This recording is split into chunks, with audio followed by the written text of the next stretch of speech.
Hey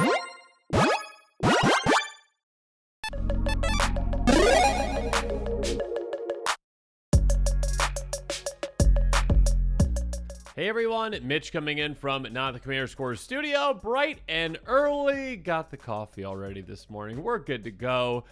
For the most part, you know, it is pretty early for us. On today's episode, got some very exciting cards. It's one of those mornings where, again, I wake up. I should not look at my phone. I should not, but I do. I look at my phone and I say, oh my goodness, this latest spoiler comes out, and it's like, okay, my mind gets going, and it's like, all right, you could do this with it, you could do this with it, you could do this with it. This is definitely one of those. With all that said, let's jump into this and more. So first up, let's tackle expected. It's early. Expedited Inheritance. There we go. MTG Goldfish, thank you for the translated version of this one and others. An enchantment for red. Whenever a creature is dealt damage, its controller may exile that many cards to the top of their library. They may play those cards until the end of their next turn. Now, this is pretty crazy. It is, again, a universal effect, one that affects everyone, again, assuming this translation is correct, and usually the MTG Goldfish translations are pretty right on. Again, any creature dealt any kind of damage, doesn't matter if it's combat damage, doesn't matter if it's Blasphemous Act, 13 damage per creature, and again, this is a May.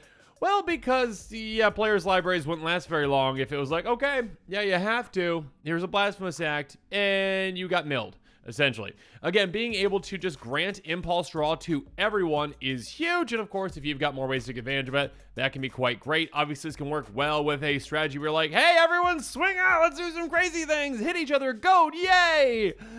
But also, yeah, just like I said, Blasphemous Act. You can choose to, with your own creatures, be like, okay, cool, yeah, I cast Blasphemous Act. Yeah, I'll just exile the top 26 cards, essentially, of my library. Yeah, let's see how that goes. So, you can do some pretty crazy things with this one. A very interesting card, definitely mythic for sure, but yeah, we shall see how this one goes. Moving on. Coveted Falcon, a 1/4 artifact creature bird with flying that costs 3 mana in blue. Whenever it attacks, gain control of target opponent you own, but don't control. Very interesting. Disguise for 1 in a blue. When it's turn face up, target opponent gains control of any number of target opponents you control. Draw a card for each one they gain control this way. You can see some pretty janky things going on with a card like this. I mean, I'm sure there's some really weird, because again, like, this allows you to just give an opponent everything. You can give them, again, it doesn't like say like, oh, a couple things, or like, you know, non-land. No. If you really want to, you can give an opponent every single thing. Everything. So, yeah, I mean, this can cause some playgroup problems potentially in how this is used. Like, let's say, like, player over there is, like, about to win the game if they get back to their turn, and you're like, you know what? I don't care about getting first in this game. I just care about that player not winning because they're playing this really obnoxious commander, and I don't like it. Therefore, I'm going to flip this over, give player over here every single one of my cards, including my lands, and sure, they're going to beat me because I am down to nothing, but that player has a really good shot at beating that other player now. So this is a very strange card, one that, yeah, I mean, you are just going to be drawing a good amount of cards with this sometimes by giving them away and then being able to get those things back. There's also certain cards out there that let you get back all permanents you own right away as well, so yeah, you can just kind of draw a good amount with this. That being said, yeah, it's kind of a weird card where it's like, yeah, I can just kind of king make with this card if I really want to. And that can cause some playgroup problems. Moving on. 10th District Hero. This one's very interesting. A 2/3 human for 1 and a white. 1 and white, collect evidence 2. Becomes a human detective, base power times 4/4, gains vigilance. Pay 2 and a white, collect evidence 4. If 10th District Hero is a detective, it becomes a legendary creature named Maleva, stalwart hero with base power times 5/5, another creature controlled indestructible. So this is kind of one of those build it creatures. Gosh, what's the very first one? It's also in Boros. I mean, it is in Boros. This is not in Boros. But I can't get to it. I can't get to it right now. It's too early. Regardless, this one is interesting in that it's not just like a pay factor to actually get there. You actually have to collect evidence too. Not a ton, 6 evidence in total. That's not a lot. But yeah, being able to become a 4/4 vigilance and then a 5/5 with other creature control of indestructible is pretty great. It doesn't protect itself, obviously, but still a very interesting card. it's kind of interesting again on what kind of a deck this really wants to go in, because sure, I mean, it can become a decent threat on its own. It can protect your team as well, but it's like, if you're in a mono white deck, is that going to be enough to ensure that you can collect the evidence? Maybe, maybe not. It's not like mono white decks don't have, you know, cards that go to the graveyard, but still. If you got a self-mill deck, obviously that's a bit easier when it comes to collecting evidence, but then do you want that for a self-mill deck? So this is a very interesting one. Gonna see where this one plays out. Maybe human tribal decks will want it. Moving on. Incinerator of the Guilty. This is a spicy one. 6/6 Flampling Dragon for 6 mana. Hey, Dragon decks, you got more stuff. Whenever it deals combat to a player, you may collect evidence X. When you do, Incinerator of the Guilty deals X damage to each creature and each planeswalker that player controls. Goodness gracious. The Dragon did not need yet another dragon. So yeah, again, for 5 mana if you're the Dragon, because you have to pay 1 less, right? A 6/6 Flampling Dragon that when it gets through on a player, you just exile one of your many highly costed dragons from your graveyard, and you board wipe the opponent that this hit. Oh my goodness gracious. Yeah, again, I did say kind of with the previous ones, like, yeah, collecting evidence, you know, obviously you can do it in some ways. In this one, you just need like one of your dragons to die. Typically, it's going to have mana value, what, like 6 or greater, typically in our dragon deck. But again, our dragon reduces the cost. You also have other things reduce the cost and other ways to get them out cheaper. Regardless, just reducing or just collect the evidence with one big dragon, and all of a sudden your opponent's army is gone. Planeswalkers and creatures. It's a really, really powerful effect. Not just for, I mean, again, Dragon Tribal is definitely where you immediately think with this one, but yeah, a lot of kinds of decks can consider this kind of a card with how big of a presence that it has. It's a flexible, repeatable board wipe on a pretty big body. Yeah, there's a reason why this is a mythic. Next up, Cryptic Cloak. Another one came out yesterday after I recorded my other episode. Artifact equipped for 3 mana. When it enters the battlefield, cloak the top card of your library, tap Cryptic Cloak to it. And then a equipped creature gets +1/+0, can't be blocked. Pay 1 a blue, return it back to its owner's hand. I actually didn't realize this. I think Eddie pointed out, actually. Thank you, Eddie. Yeah, this is an equipment that does not have an equip cost. You cannot just equip this to something else unless you have some other thing that gives like your equip cost 0 or whatnot. This has no equip cost, meaning that you have to actually get it back in your hand to replay it, to actually get it reattached to, again, the next top card of your library down as a 2/2 with Ward 2 that is unblockable, essentially, this is equipped. And we have 3 power then, too. It's a very interesting card. Not sure exactly what kind of a deck wants this. One that wants to get creatures through, obviously. Maybe an equipment tribal deck as well. But again, when it comes to equipment, usually you want to be like, okay, I'll get my equipment out. Now I attach them to my Voltron commander or whatnot. If you don't have another way to attach this, then yeah, it's not going to work out too well for you. But it's a very, very interesting card. Maybe one that wants to recast equipment could definitely come in handy there. Moving on, Doorkeeper Thrall. Oh, gross. Hey, 1/2 Thrall for 2 mana, flash, flying. Artifacts and creatures enter the battlefield, don't cause trigger abilities to trigger. Okay, Hate Bear's just got another really great Hate Bear. Not only, I mean, this would be great without that flash, but of course, being able to flash this in is huge. Your opponent is going to be like, okay, I play my creature. Okay, Mull Drifter, thank you. Draw me the cards, and you're like, no. Flash this in, let's stop that ETB from triggering, and you just lost out on a Mull Drifter when you evoked it, and you get nothing out of it. Nothing! So yeah, this can shut down ETB decks a lot. Again, artifacts and creatures getting shut down. That is huge. Basically shutting down all Painter Harmonicons, which is lovely. Lovely and mean. Regardless, yeah, an absurdly good card. Again, Hate Bear Tribal is going to love this kind of a card. Flash flying for just 2 mana. Yeah, it's quite great. Next up, Outrageous Robbery. This one got me excited until it didn't. Instant for X black. Target opponent exiles the top X cards of the library face down. You may look at and play those cards for as long as they're in exile. If you cast a spell this way, you may spend mana as lower mana of any type to cast it. Okay, so this one, it was like, oh, there's another villainous wealth. No, not at all. Not at all. So, here's some positives to it, okay? Instant speed. That's nice. It is in black, okay? It is not in 3 colors like Villainous Wealth, so it has more applications, okay? X in black. It's just 2 mana for the non-X factor of this. Again, getting the top X cards of one opponent's library. That's kind of what Villainous Wealth does, but Villainous Wealth lets you cast them for free. This one does not. This one lets you look at and play, which is actually good that lets you play, so you actually can get your opponent's lands. So at the very least, you put a good amount of mana into this, chances are you're hitting a couple of lands, you get to put those into play. Then you can actually spend mana to actually play those spells.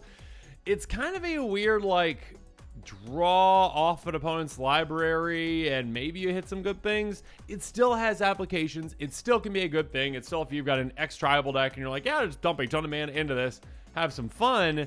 But also, it's like, oh, I thought it was going to be like Villainous Wealth, and it's not. Because Villainous Wealth is like 1 mana more, and you get to cast all those spells, essentially, as long as they're extra less, for free, which is pretty crazy. But again, you get to play those lands, so there is that fact to this, too. It's an interesting card. Yeah, it's going to be tough for this one to be like, hey, yeah, play this over Villainous Wealth. You probably will never do that, unless you're like, I can't play Villainous Wealth because I don't have green and blue in my colors. Then there you go. Next up, Conspiracy Unravel. I can't believe I missed putting this one in the previous episode. Regardless, I want to go through it quick. A 6/6 Sphinx Detective with flying for 7 mana. You may collect evidence 10 rather than pay the mana cost for spells that you cast. Oh my goodness. So kind of like a mini Omniscience in a way, where it's like, hey, play spells by just getting rid of things out of your graveyard. Obviously, there are some self-mill things where you can just like mill yourself like half your library, and when you do that, you give yourself an absurd amount of ammunition for this, which is just great. So yeah, being able to like, okay, I self-mill. I got a ton of cards in my graveyard. I can just cast these things for free. And yeah, you can potentially get even bigger things in your graveyard again that you are casting that you're cheating, essentially. Like, again, if you cast Enter the Infinite, which I guess would not really help you that much, you need to be able to discard cards too then. Regardless, you cast something that is absolutely massive that goes to your graveyard, and you're like, hey, yeah, I got this 8 mana card in my graveyard now. That will help get to that collect evidence 10.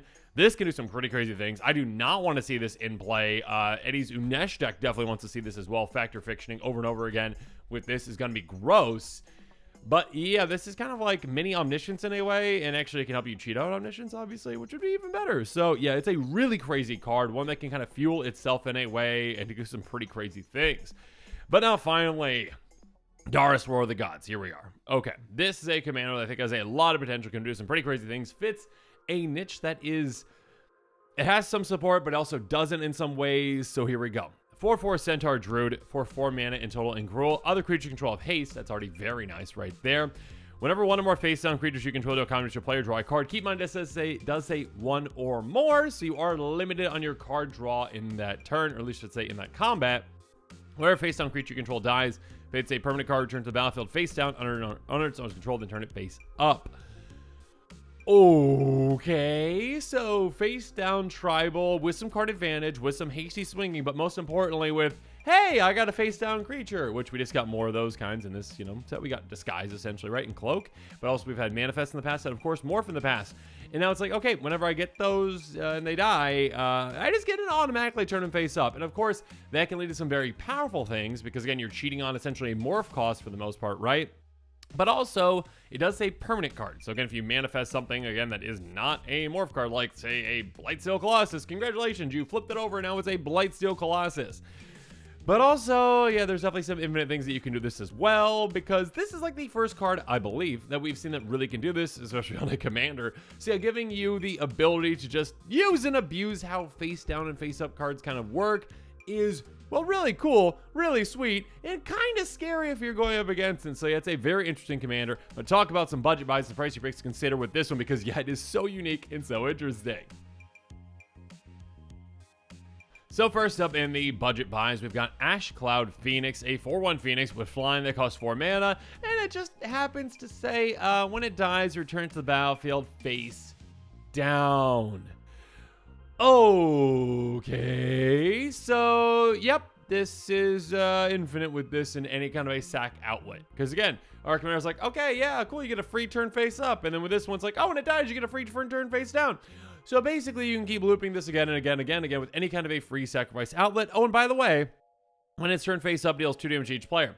So as long as you've got more life than your opponents, you win the game. Or, I mean, you kind of just already win the game if you've got like Gun Bombardment and enough life to survive that. But yeah, typically you're going to be able to get there if you can, damage your opponents before you're damaging yourself.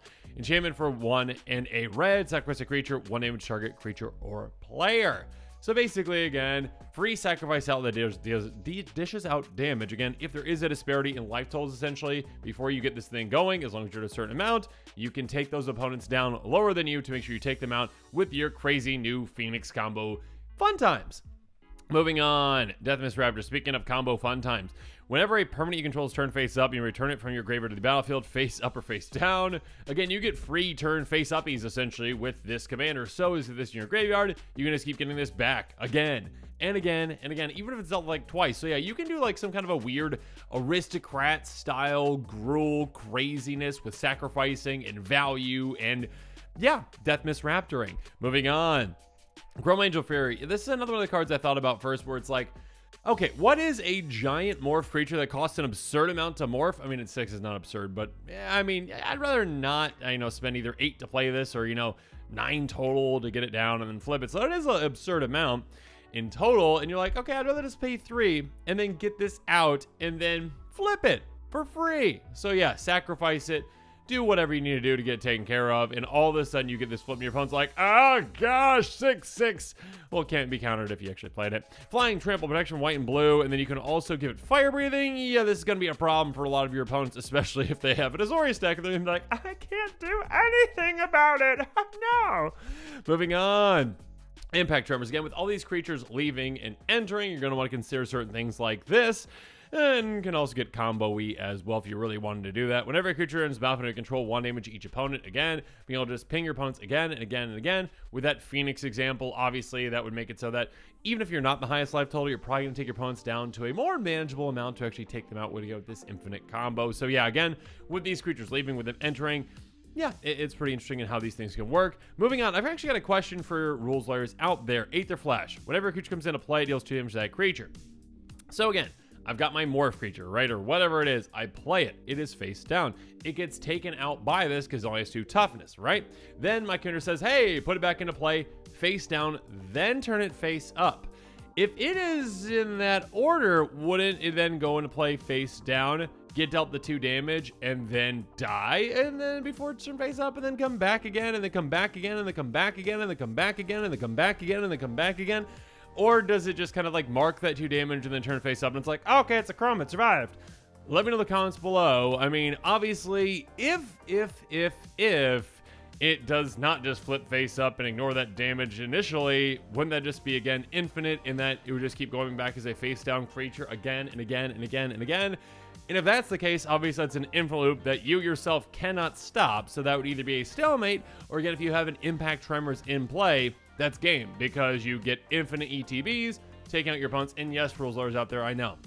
Infinite, not technically, based on the amount of life the opponents have. Okay, whatever it is, you win. So let me know in the comments below on this. I'm not exactly sure. I can go either way on this. If it's like mark damage, but it still gets a flip or whatnot. I'm kind of hoping it doesn't, because this is a crazier little application. It's kind of funny. Warstorm Surge is another one, actually, where I think this one won't work, but I could be wrong. Whenever a creature in this battlefield control deals down to its power to any target, so you could actually target your own creature, dealing 2 to itself, 2 to its toughness, taking it out, comes back and play again and again and again. The very least, again, with all the creatures entering and leaving, this can be very, very impactful at just dishing out a bunch of shock damage to your opponents. Or if you got some anthem effects, that could obviously help even more than that. Moving on. Whispered Elemental. At the beginning of your end step, manifest the top card of your library. So again, put it face down as a 2/2 creature. Yeah, basically a good way to cheat things into play, essentially. And if you've got a lot of permanents in the deck, because again, this commander says if a permanent comes back into play, and then flips face up, essentially. So being able to, get, more lands into play, get other permanent types into play, again, cheat enchantments into play, obviously creatures as well. You can also sacrifice, and says until end of turn, face up non-token creatures you control gain when this creature dies, manifest top card of your library. So it kind of like replaces all your face up creatures too, which is pretty crazy. And of course, there's some weird ways that you can play into that if you've got a free sacrifice outlet in play, like, flip everything over into face up, and then basically sacrifice this and they come face down. Yeah, it's going to be pretty crazy with this kind of a strategy. Again, utilizing Manifest, utilizing Disguise, utilizing Cloak, utilizing Morph. There's a lot of cool things that you can do with it. Team War Shaman is another one to consider as well. 4/5, enters the battlefield, Manifest top card library. Nice. More importantly, though, whenever a permanent you control is face up, it's a creature. You may have it fight target creature on control, so a lot of removal for you. Again, it's a May, so yeah, if you've got something massive like a Grom coming into play, you're like, yeah, fight that thing, cool. If it's small, you're going to be like, let's not do that. Again, it is up, you may have it fight. So I was going to say up to 1, but yeah, basically the exact same thing. So yeah, it is a card to definitely consider. Speaking of which, Scroll of Fate. Like I talked about earlier, you can kind of build your deck in a couple different ways, and one of them might be, there are some artifact tutors out there. Scroll of Fate, cards like this. Artifact for 3-tap, manifest a card from your hand. So again, if you've got massive things that you just want to cheat into play, you can be like, okay, tap this, put my Blightsteel Colossus into play. Sacrifice with my Goblin Bombardment, again, because it's a little ward creature, essentially. Not ward creature, it's got Manifest. I'm mixing up Disguise now and Manifest. Regardless, it's a low face down creature. I sacrifice it with Goblin Bombardment, ping someone in the face, ha ha ha, and then it flips up because of my commander, or comes back into play face down, then flips up. I think they did that to probably get, you know, around ETBs is probably what they wanted to do with that. I don't know. Let me know in the comments below. But yeah, you can definitely do like different kinds of strategy with this deck. You can do like all the face down creatures, or you can do like, let's cheat in giant things and not pay for them, which players like to do. And then how about like War Cadence though? Because we also need to talk about, yeah, this commander can actually provide you a good amount of card advantage throughout the game. Enchantment for 2 and a red, pay X and a red. This turn creature can't block unless control phase X, creature blocking creature that control. This one is a pretty interesting card, and it's like, hey, yeah, let's just get all the creatures through, okay? I mean, or almost all the creatures through. By ensuring that you can essentially get some creatures through, again, 1 on each opponent, you're going to be drawing 3 cards, which is a good amount. Again, 1 face-down creature each is what I should say. Regardless, yeah, ways to get creatures through. You've got some in these colors, so make sure you're taking advantage of those. But now when it comes to the pricier picks, again, cards outside of my budget, one card that's never going to be budget for me, even though it is an uncommon, Ashcloud Alter, sacrifice creature, add 2 mana. Yeah, that's really, really good. Especially when it comes to, again, a commander that can get you back creatures, kind of like a weird reanimation in a way. But yeah, being able to sacrifice them, get them back, get value out of it. So yeah, you can definitely do some kind of a weird, like, aristocrat style Gruul face down tribal thing, and it can work pretty well with this kind of a commander, especially with the kind of infinite possibilities with it as well. HFXI Alter is another good one, obviously nearly the exact same thing, but better in some circumstances, worse in others. The other one gives you 2 mana. This one gives you 1 mana of any color. So again, helps you with mana fixing. Doesn't give you the burst of mana the other one does, but still very absurdly good. Moving on. Blasting Station, a very interesting one. Tap sacrifice creature, 1 damage to a creature or player. So kind of like Gun Bombardment. But also, again, you have to tap it. Oh no. Oh, but wait. Whenever a creature comes into play, you can untap it. So yeah, every single time you're like, sacrifice one of my morph creatures. It comes back into play. Untap this, sacrifice it again. You can do some crazy things with this, obviously near infinite, again, with the Phoenix that we talked about earlier, again, depending on life totals. But yes, a really, really good play. High market, even a land like this, which used to be budget-friendly, Wizards reprinted again. Just a good utility land to throw in a deck like this. Tap red colors, tap sacrifice creature, gain 1 life. An easy way to, again, cheat on something's mana cost by, again, it comes into play, face down, cool, oh no, all right, sacrifice flip, it's a chroma! And they're like, oh no, it's a chroma, run away! But they can't because they're sitting at the table across from you. And then, yeah, finally, yeah, I still blame certain commanders that came out recently, Ishin looking at you, that really not popularized, but made extra combats absurdly effective to the point that now even a simple one as Assault is like $2.26. Used to be budget friendly. There are very few now that are. Sorcerer for 4 mana, untap a creature attack this turn, you get additional combat phase, special main phase. Again, when you have a commander that has like a combat damage trigger that you can benefit from, again, okay, cool, I got 3 morph creatures through. I get to draw 3 cards, and 1 on each opponent, I should say, because it's 1 or more.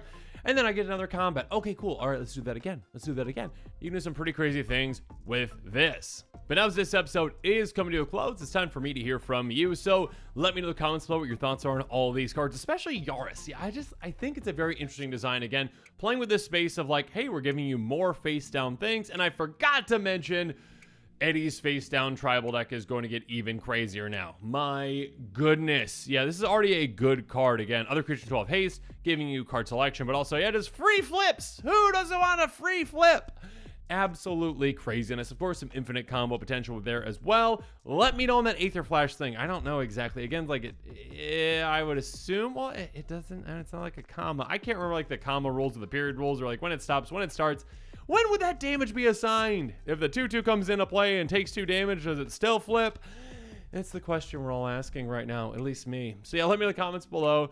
And then also make sure you're staying tuned to this channel for more exciting quick takes and spoilers. And of course, as always, thanks again and have a good one. This show and episodes like this one are possible thanks to viewers like you. If you're looking for an easy way to help support this show, make sure that you like, share, and subscribe. Also, hit that bell notification icon so you don't miss any new episodes. You can also go check out our playmats and other merchandise at thecommandersquarters.com. We also have a ton of brand new t-shirt designs in stock, so make sure you check out those as well. Another easy way to support this show is with our TCG player affiliate links. So whether you're buying a deck or individual cards, you can use this general link right here or one in the description. And the final way that you can support this show is by supporting us directly by becoming a patron. There are many benefits to being a patron, and I truly couldn't do this without all of their support.